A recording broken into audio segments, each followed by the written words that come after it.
antara ciri atau tanda ketika Allah sedang mencintai seorang hamba, maka Allah akan hadirkan ujian atau musibah kepada hamba tersebut. Ahilman, di mana keterangannya?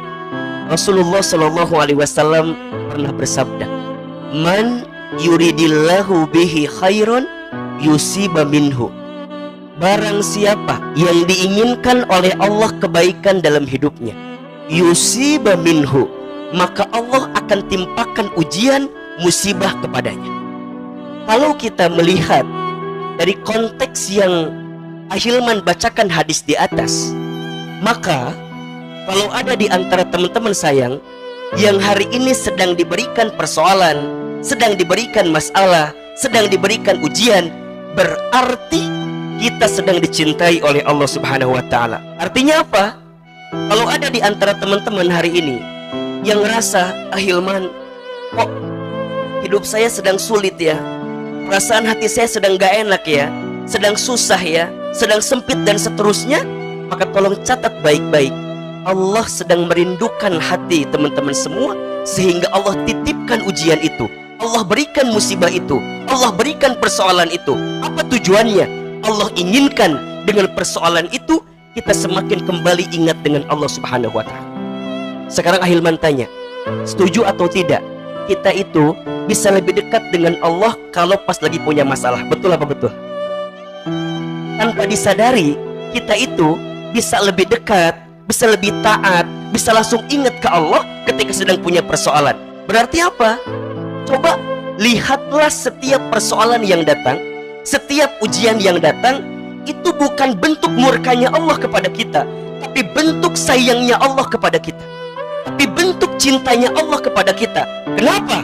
Boleh jadi, kata Allah, selama ini aku inginkan engkau kembali kepadaku, aku inginkan engkau dekat kepadaku, aku inginkan engkau taat kepadaku, tapi engkau tidak pernah taat, engkau jauh dariku, engkau berpaling dariku, engkau lalai dariku. Maka aku ingatkan engkau dengan persoalan, aku ingatkan engkau dengan masalah. Agar apa? Agar engkau kembali kepada Allah Subhanahu wa Ta'ala. Maka perhatikan dengan iman hadis yang lain. Kata Nabi Shallallahu Alaihi Wasallam, sesungguhnya besarnya pahala itu tergantung beratnya ujian. Dan sesungguhnya Allah, apabila Allah sedang mencintai seorang hamba, maka Allah akan berikan ujian kepada mereka. Apa sikap kita? Barang siapa yang ridho dengan segala ketentuan Allah, maka Allah ridho kepadanya. Dan barang siapa yang murka, yang benci dengan ketentuan Allah, maka ada kebencian Allah di situ. Teman-teman sayang, kalau dikasih sesuatu yang sesuai harapan kita, seneng apa enggak? Bisa nerima atau enggak? Bisa?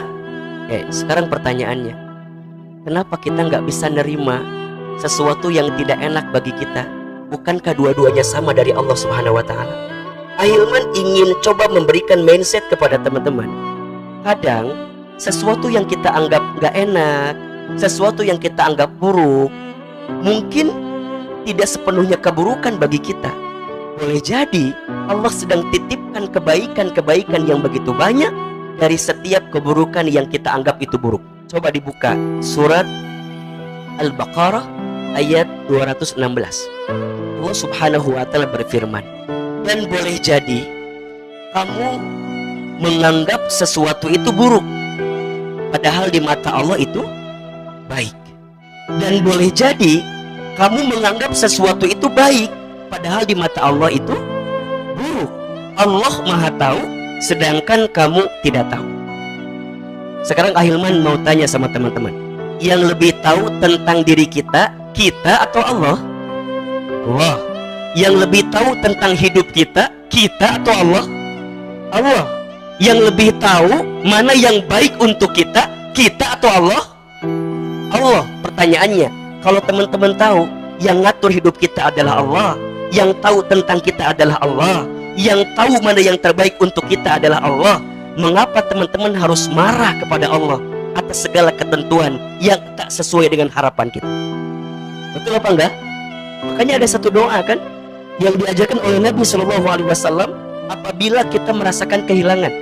Jadi kalau kita merasa kehilangan, merasa lagi hampa, agar kita diganti dengan yang lebih baik, apa doanya? Allahumma ajurni fi musibati wa khlufli khairan minha. Ya Allah, berikan pahala kepadaku atas musibah yang menimpaku, atas sakit hati yang menimpaku, atas luka yang hinggap di perasaanku. Ya, wa khlufli khairan minha, dan gantikanlah untukku sesuatu yang lebih baik daripada apa yang pergi meninggalkanku. Pernah Ahilman sampaikan, tidak ada yang namanya kehilangan. Yang ada hanyalah Allah akan menggantikan dengan yang lebih baik. Sesungguhnya semua milik Allah dan akan kembali kepada Allah. Maka doakan hati kita, ya Allah, lembutkan hatiku, tenangkan hatiku. Gimana caranya deketin Allah? Bangun di sepertiga malam, sholat tahajud. Itu teman-teman, tidak ada tempat healing terbaik kecuali tempat kita untuk bersujud, yaitu sholat. Teman-teman gak usah jauh-jauh mencari tempat healing terbaik, karena Allah sudah siapkan untuk kita momentum sholat di atas sejadah kita. Itulah tempat healing terbaik. Kalau mau nangis, nangis di situ. Kalau mau curhat, curhat di situ.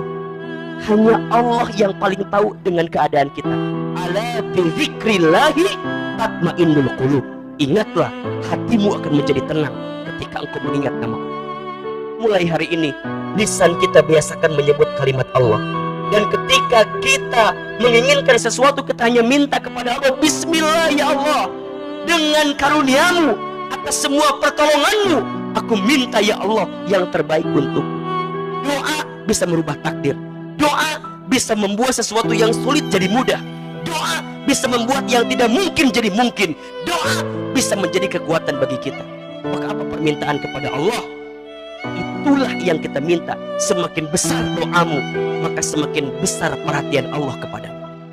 Kata Allah, dan apabila mereka bertanya tentangku, kata Allah, katakan, aku ini dekat. Allah itu dekat. Kita saja yang sering menjauh dari Allah. Apa permintaan Allah kepada kita? Kamu tahu dulu, sadar dulu, Allah itu begitu dekat dengan kita. Kalau ada orang yang menyakiti kita, percayalah ada Allah yang mencintai kita. Kalau ada orang yang melukai kita, percayalah Allah yang bisa menguatkan perasaan kita. Ada Allah, la tahzan, innallaha ma'ana. Jangan sedih, sesungguhnya Allah bersama dengan kita. Allah hanya minta apa sama kita? Ujibu da'watad da'i idza da'an. Kata Allah, apabila engkau minta, ujibu da'watad da'i idza da'an, aku akan menjawab setiap apa yang engkau mintakan kepadaku. Teman-teman, jangan samakan Allah dengan manusia. Manusia itu makin banyak diminta makin kesel, betul apa enggak? Tapi Allah enggak, sayang. Allah itu makin banyak kita minta, makin banyak kita mohon, makin banyak kita mengangkat kedua telapak tangan kita, makin banyak kita menghadirkan waktu spesial bersama Allah, Allah makin perhatian sama kita. Allah melihat kita. Kata Allah, itu hambaku yang berdoa. Makin dia berdoa, makin aku sayang dia. Karena mohon maaf, puncak kesuksesan dari masalah bukan dapat solusi, tapi puncak kesuksesan dari masalah ketika engkau makin dekat dengan Allah Subhanahu wa Ta'ala. Jadi kalau teman-teman nanya, kalau saya lagi sakit, gimana caranya sembuh? Sembuh itu bukan kunci sukses terakhirnya. Sembuh itu perantaranya. Tapi suksesnya seorang hamba ketika dia sakit apa? Dengan sakitnya menjadikan dia lebih dekat dengan Allah. Ketika dia terluka, bukan jadi sembuh terlukanya. Ketika hatinya tersakiti, bukan jadi dengan adanya pengganti, bukan. Itu perantara.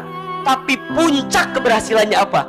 Ketika dia terluka, ketika dia tersakiti, dia makin tahu kemana dia harus pulang, kemana dia harus kembali, yaitu kepada Allah Subhanahu wa Ta'ala.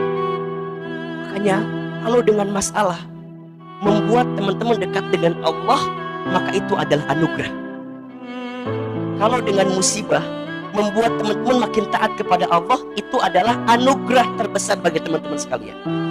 Gak apa-apa kondisi kita tersakiti, karena ternyata aku menemukan tempat terbaik saat aku bisa dekat dan taat kepada Allah Subhanahu wa Ta'ala. Teman-teman sayang, hidup kita tidak sesulit apa yang kita khawatirkan. Yang seringkali khawatir apa?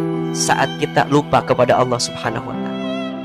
Ayo percayalah teman-teman, Allah tidak akan mungkin memberikan beban kepada kita melebihi batas kemampuan kita. Hilman, kenapa ya aku yang harus disakiti begini? Kenapa ya aku yang harus terluka begini? Catat jawabannya. Karena Allah tahu kamu kuat menghadapi itu. Karena Allah percaya kamu siap menghadapi itu. Kenapa nggak yang lain? Karena yang lain nggak siap. Karena yang lain nggak kuat. Hanya kamu yang kuat dan mampu untuk itu. Terima keadaan itu. Dan teman-teman minta sama Allah, balikin lagi ke Allah. Kadang-kadang seseorang itu harus dibanting agar dia terpelanting, harus ditempa agar dia ditempatkan pada posisi yang lebih baik. Kadang-kadang harus ngalamin yang pahit-pahit agar dia bisa paham begitu rasanya manis itu. Agar kita kembali kepada Allah. Yang ujungnya apa? Agar engkau menjadi orang yang mendapatkan petunjuk.